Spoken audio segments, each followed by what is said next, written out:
Ramai juga ya, lumayan 1.000 lebih orang. Benar nggak sih? Bismillahirrahmanirrahim. Yang saya hormati, yang mewakili Menteri Dalam Negeri, Bapak Dr. Insinyur Restuardi Daud, yang saya hormati. Yang mewakili Menteri UMKM, yang saya hormati, Insinyur Arif Rahman Hakim, MSIC. Tapi yang paling saya hormati seluruh keluarga besar Kadin Indonesia, Ibu Bapak segenap jajaran Dewan Pertimbangan, Dewan Penasehat, Dewan Usaha, dan Dewan Kehormatan Kadin Indonesia. Juga kepada Ibu Bapak, para Wakil Ketua Umum, Koordinator, Wakil Ketua Umum, Kepala Badan, serta seluruh jajaran pengurus Kadin Indonesia. Dan yang khusus, yang mulia, teman-teman, keluarga besar Kadin, Ibu Bapak, para Ketua Umum Kadin Provinsi dan Kabupaten Kota beserta jajaran yang hadir pada hari ini. Lalu juga kepada Ibu Bapak, para Ketua, perwakilan asosiasi, gabungan, himpunan, ikatan dari anggota luar biasa Kadin Indonesia. Serta Ibu Bapak hadirin sekalian yang saya muliakan. Assalamualaikum warahmatullahi wabarakatuh. Salam sejahtera bagi kita semuanya, Shalom, Om Swastiastu, Namo Buddhaya, salam kebajikan. Pertama-tama selaku Ketua Umum Kamar Dagang dan Industri Indonesia ataupun Kadin Indonesia, saya mengucapkan selamat datang dan terima kasih sebesar-besarnya atas kehadiran daripada ibu-ibu, bapak-bapak hadirin sekalian di Rapimnas Kadin 2024 ini. Saya juga ingin berterima kasih dan mengapresiasi kerja keras panitia, EC, OC, Ketua Penyelenggara yang mempersiapkan Rapimnas hari ini dengan waktu yang lebih singkat, sangat singkat sekali sebetulnya, jika dibandingkan dengan ketiga Rapimnas Kadin sebelumnya. Tanpa Ibu dan Bapak dan teman-teman panitia, tentu hari ini tidak akan terjadi. Tepuk tangan dong untuk Ibu Bapak sekalian menyiapkan panitia hari ini. Tahun 2024 tersisa 1 bulan lagi. Meskipun pandemi telah berakhir dan tingkat suku bunga tinggi telah berlalu, perekonomian global masih menghadapi tantangan daripada VUCA namanya. Volatility, uncertainty, complexity, and ambiguity. Banyak negara-negara yang mengimplementasikan kebijakan yang semakin inward looking, hanya melihat ke dalam. Atau dengan kata lain, proteksionis. Hasilnya dapat berpotensi mendorong fragmentasi perdagangan global. Selain itu, konflik geopolitik, Rusia, Ukraina, dan juga di Timur Tengah yang masih berlanjut, berdampak pada biaya logistik dan supply chain, serta volatilitas daripada harga komoditas. Belum lagi pertumbuhan ekonomi global di tahun 2025 diprediksi stagnan. Ketidakpastian ekonomi dunia semakin terasa. Oleh karena itu, optimisme sangatlah penting. Sangat penting. Jangan sampai kita itu pesimis. Jangan. Karena yang harus kita keluarkan adalah positif energi. Kenapa? Karena pada saat yang sama kita bisa menciptakan peluang bagi Indonesia. Jika ini semua dioptimalkan, pertumbuhan ekonomi 8% sangat mungkin terwujud.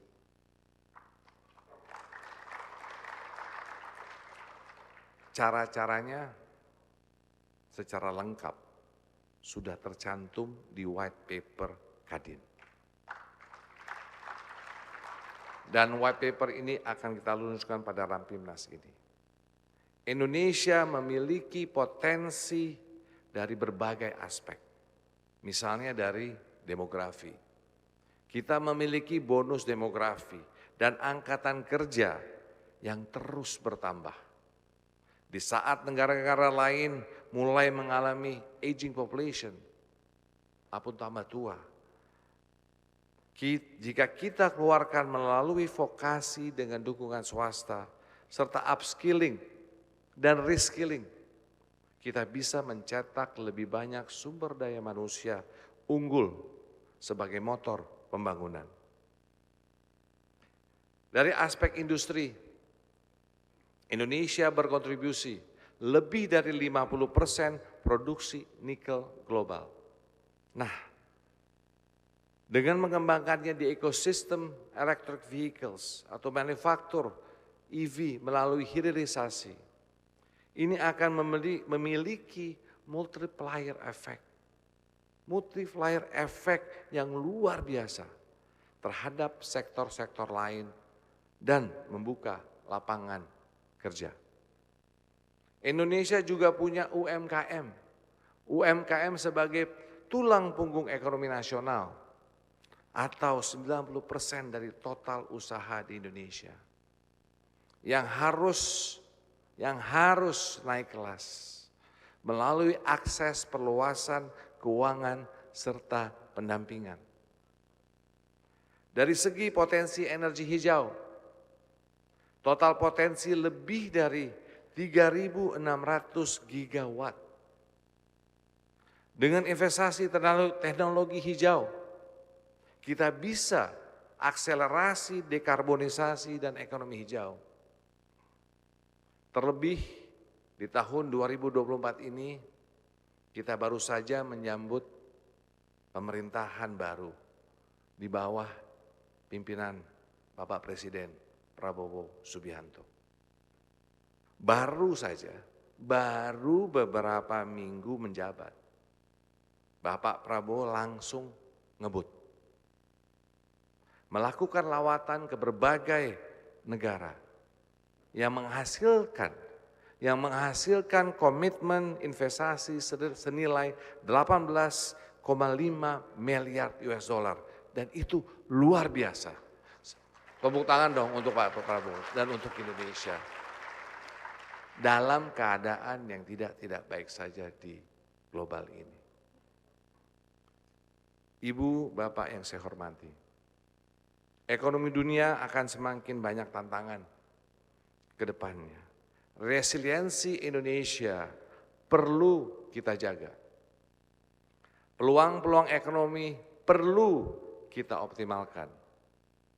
Kita punya target untuk mencapai pertumbuhan ekonomi 8% dalam 5 tahun ke depan. Sehingga di tahun 2045 kita bisa mencapai Indonesia emas.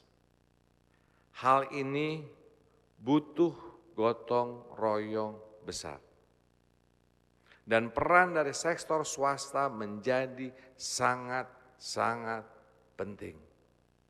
Kadin harus bisa menjadi mitra strategis pemerintah dalam berbagai agenda pembangunan ekonomi. Namun sayangnya, di tengah transisi pemerintahan dan berbagai tantangan dinamika ekonomi nasional yang kita lihat terjadi belakangan di Indonesia sungguh memprihatinkan. Sebelumnya saya berkunjung ke Laos untuk menghadiri ASEAN Business Investment Summit 2024. Saya juga sempat ke Riyadh di Arab Saudi untuk menghadiri Future Investment Initiative Conference 2024.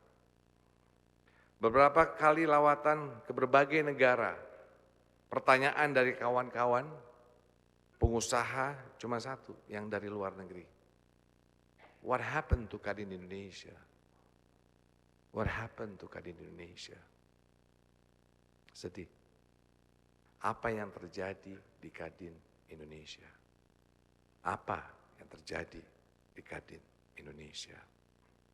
Pengusaha di dalam negeri, di luar negeri, pemimpin negara-negara tetangga, ternyata mereka boleh juga tahu situasi kondisi Kadin. Terkait seluruh isu-isu yang terjadi. Selama ini kita sudah berupaya keras membangun image yang baik di mata global. Kita menyelenggarakan ASEAN Business Investment Summit pada tahun lalu. Adanya B20 di Indonesia tahun 2022 pada waktu G20. Dan berbagai bisnis forum selama 2-3 tahun ini diselenggarakan secara masif. Nah, kalau situasi dunia usaha begini, bagaimana kita bisa menjaga kepercayaan dunia usaha internasional? Kalau begini, bagaimana dengan target investasi kita? Bagaimana dengan target ekonomi 8% kita? Sebagai Ketua Umum Kadin Indonesia, saya tidak ingin dinamika organisasi ini terus berpanjangan. Saya ingin kita semua, pengusaha Indonesia, bersatu, bergotong royong, mengutamakan kepentingan ekonomi nasional. Sesuai juga dengan arahan dari Bapak Presiden Prabowo Subianto saat saya ke Tiongkok. Bapak Presiden memberikan instruksi yang jelas bahwa Kadin harus satu dan Kadin harus solid.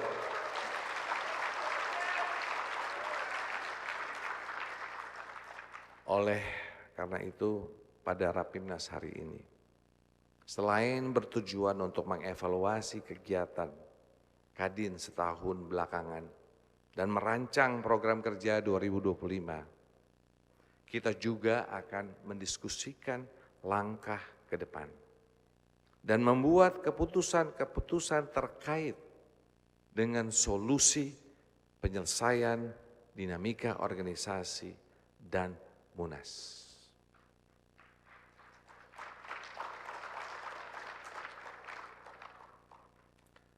Karena ini bukan tentang saya, karena ini bukan karena tentang siapapun.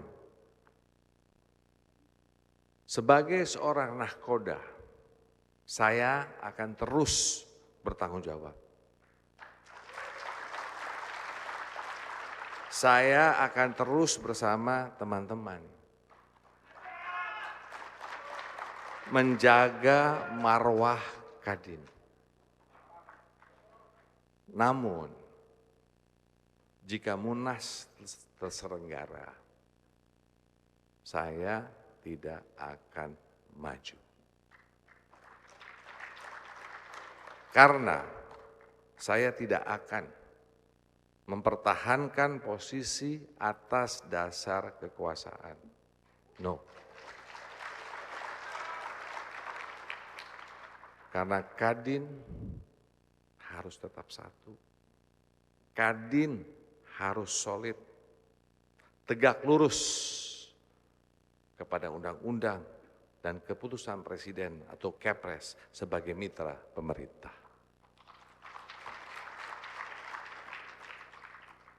Ibu, Bapak yang saya hormati, pada Rapimnas kali ini, Kadin Indonesia mengusung tema Kadin Satu, bersama pemerintahan baru mewujudkan pertumbuhan ekonomi 8%. Sesuai dengan amanat dari Undang-Undang Nomor 1 1987 yang juga diperkuat oleh Kepres Nomor 18 Tahun 2022. Kadin adalah mitra strategis pemerintah. Sejalan dengan momentum transisi pemerintahan di tahun 2024 ini, Kadin menegaskan untuk terus bersama dengan pemerintahan baru yang dipimpin oleh Bapak Prabowo Subianto. Kita akan turut mendukung agenda-agenda perekonomian nasional sehingga pertumbuhan ekonomi 8% dapat terwujud. Pada kesempatan ini juga saya juga ingin garis bawahi bahwa sejak awal Kadin sudah tegas memposisikan diri sebagai mitra strategis pemerintah. Hal ini bukan hanya omon-omon, tetapi bukti konkret dan nyata yang dilakukan selama ini lewat program-program. Tahun 2021, Kadin menghadirkan program vaksinasi gotong royong dan rumah oksigen gotong royong. Dampaknya, Alhamdulillah jutaan vaksin sudah terdistribusi saat pandemi COVID lalu. Di tahun 2022, Kadin menjadi host daripada G20 atau B20 Indonesia, menghasilkan 4 program warisan dan investasi sebesar 13 miliar US dollar. Di tahun 2023, Kadin juga menjadi bagian dari keketuaan ASEAN Business Advisory Council 2023 dan menyusun peta jalan Indonesia Emas 2045 yang diserahkan kepada Bapak Presiden Joko Widodo pada waktu itu. Di tahun 2024, Kadin mengadakan dialog Capres 2024. Kemudian menyambut pemerintahan baru, Kadin menyusun white paper arah kebijakan pembangunan bidang ekonomi 2024-2029. White paper ini dibuat sebagai usulan dunia usaha dan referensi dalam menyusun program kerja pemerintah maupun RPJMN 2024-2029. Kadin juga sudah membentuk sebuah yayasan arbitrase bertaraf internasional yang diberi nama Indonesia Center for International Arbitrations. Lembaga ini insya Allah akan menjawab kebutuhan pelaku dunia usaha yang membutuhkan alternatif penyelesaian sengketa yang lebih cepat dan efisien. Yang dimana selama ini kebanyakan pada lari arbitrase ke Singapura dan lain-lain. Yang pada siang ini juga akan turut kita launching. Masih banyak lagi program-program lainnya yang kalau saya sebutkan satu persatu bisa sampai malam hari ini. Ini bukti yang konkret bahwa selama ini Kadin Indonesia 2021-2026 selalu berada di sisi pemerintah. Yang terlihat dari program-program yang jelas dengan dampak yang terukur. Sekali lagi, bukan hanya omong-omong, tetapi konkret. Kedepannya, Kadin Indonesia insya Allah harus terus menjadi mitra strategis pemerintah. Karena sekali lagi, pembangunan ekonomi butuh gotong royong dan Kadin mewakili dunia usaha. Siap untuk turut berkontribusi mewujudkan pertumbuhan ekonomi 8% di Indonesia, ekonomi yang adil, ekonomi yang bagi kesejahteraan bagi semua. Sekali lagi saya ingin menekankan kembali bahwa Kadin Indonesia adalah milik bangsa, milik pelaku usaha di seluruh Indonesia, dari pemilik warung sampai pabrik, usaha ultra mikro, industri hingga buruh dan profesional. Kedepannya masih banyak tugas kita untuk memajukan ekonomi bangsa. Oleh karena itu, Kadin Indonesia harus solid bekerja. Kita butuh seluruh pihak untuk kerjasama, kolaborasi, dan bergotong royong. Kita harus bersatu. Satu Kadin Indonesia, solid. Bergerak maju, tegak lurus menjalankan amanat undang-undang, Kepres, dan ADART. Dan saya berharap melalui Rapimnas ini, seluruh jajaran pengurus Kadin Indonesia di seluruh Indonesia dapat menyatukan program kerja yang konkret. Mencari solusi agar Kadin tetap satu. Punya satu Kadin, satu visi, menjadi mitra strategis pemerintah mencapai pertumbuhan ekonomi 8%. Boleh dong sebelum saya tutup, kalau boleh kita ada sedikit yel-yel. Kalau saya bilang Kadin, jawabannya satu. Boleh? Yang benar dong suaranya. Kalau bilang Kadin, kita berdiri. Berdiri ya. Kita bilang ya, kalau Kadin, katakan Kadin, satu gitu ya. Kadin, satu. Kadin, satu. Kadin, satu. Terima kasih. Akhir kata, izinkan saya membacakan pantun, karena tadi Pak Ketua OC, Pak Firly sudah memberikan satu pantun. Tolong dong bilang cakep ya. Prabowo Subianto presiden kita, dan 8% tujuan bangsa. Target ini depan mata, saatnya Kadin bekerja sama. Boleh ya, kedua ya, habis itu baru selesai. Jangan lupa cakepnya. Dinamika itu biasa, namun harus tetap beretika. Mari kedepankan dialektika agar satu Kadin bermanfaat bagi bangsa.